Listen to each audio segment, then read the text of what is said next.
So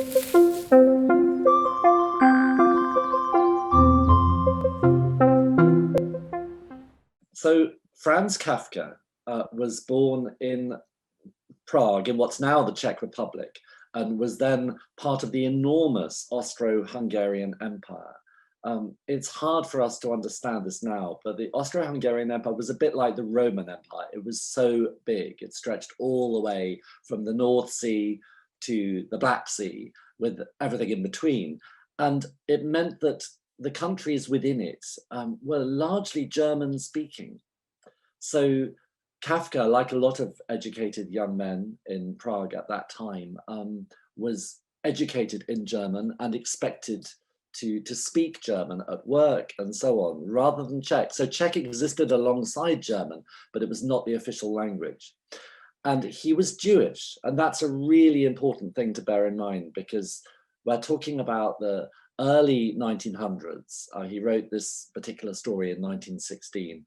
This was a time when anti-Semitism was absolutely rife across that empire we spoke about, and particularly in what's now the Czech Republic.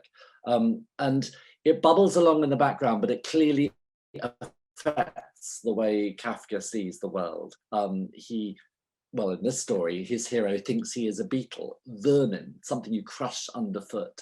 And I think that speaks volumes about how young Jewish boys and girls were starting to feel about their place in the world. The sad thing about Kafka is he didn't live very long. He, like a lot of men and women of his generation, he succumbed to tuberculosis, TB. He was too ill to take part in the Great War, and he wrote this book during the Great War when he was still working at home in Prague. And the shadow of that illness, I think, was probably already making itself felt. And he died in 1924. And most of his work was only published after his death. I mean, he is now one of the great Czech writers. There are statues to him and so on. But in his lifetime, really nobody much knew about him. And this metamorphosis, or Die Verwandlung, as it's called in German, was one of his few stories to be published in his lifetime. And I think it must have blown people away, because it's so unlike any other literature at the time. You have to bear in mind, this was being written before science fiction really existed.